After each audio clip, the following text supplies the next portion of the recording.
Hello, good afternoon. This is Midday News coming to you live from the NAB House, Atomic Junction, Medina.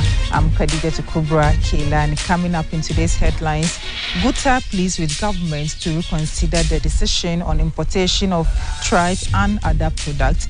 Also, Bagbin urges Parliamentary Affairs Committee to move forward with the anti-gay bill government. And Israel says truth captive release will not start before Friday. We'll bring you details of the stories shortly.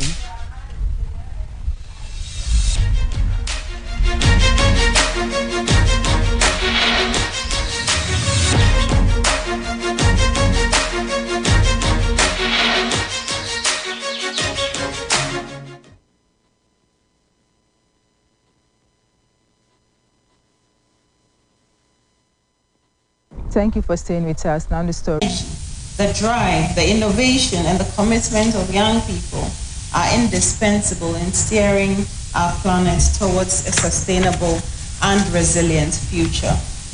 Our world is at a critical juncture, facing environmental challenges that demand innovative ideas and solutions. The recent climate-related disasters across the globe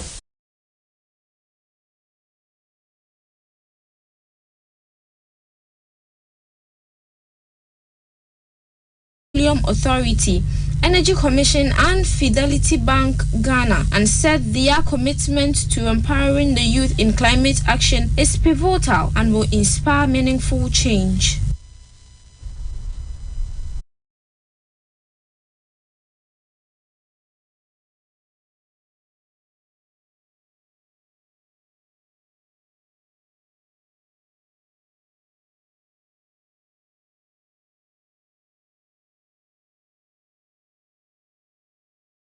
Establishing them as the property's legitimate owners. The KMA's public relations officer, Henrietta Ifia Kunedu Abuaje, disclosed that there had been rumors that the chief of the community was giving money to woodworkers as payment for occupying their lands. She did, however, reassure the audience of the Assembly's determination to resolve the issue amicably.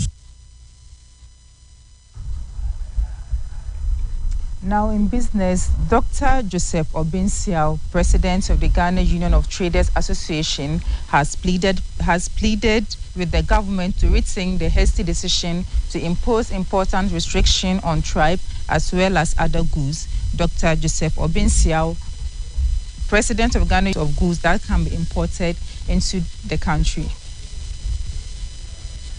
In order to guarantee the nation can produce the targeted communities in large quantities, Dr. Siao recommended that the government lay out a clear long-term goal. According to him, the issue has always been whether or not the nation can support itself with the goods the nation produces locally. For this reason, before a formal ban is considered, they have been discussing working side by side with locally produced goods in comparison to imported ones until they are completely self-sufficient. In order to prevent food shortages, the government needs to approach this new project strategically. Katie Hammond, the Minister of Trade and Industry, announced the restriction of roughly 22 commodities, including tribe, during a press briefing in Parliament. He clarified that this is consistent with the government's overreaching plan to support regional production. Mr. Hammond went on to say that the purpose of this limitation is not caused by scarcity of food in the country. He claims that the goal is to promote a return to self-sufficiency, evoking memories of Achampon's Operation Feed Yourself campaign.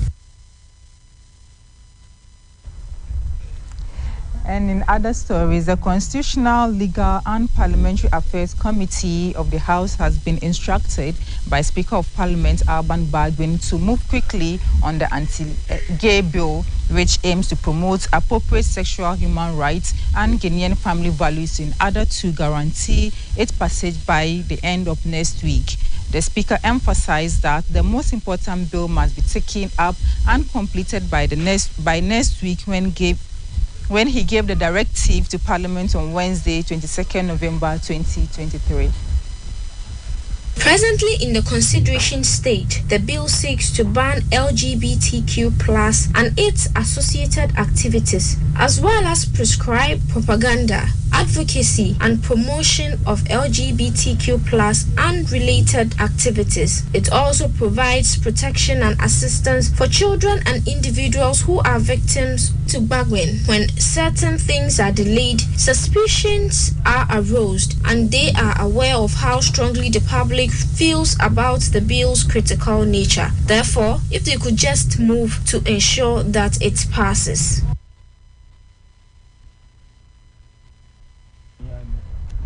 Meanwhile, Gosu Mainhin Nana Kwesi Busumpra the first has accused the government of abandoning road projects in the Ahafu region. He made this known when the flag bearer of the National Democratic Congress visited him at his palace in Gosu. Mahama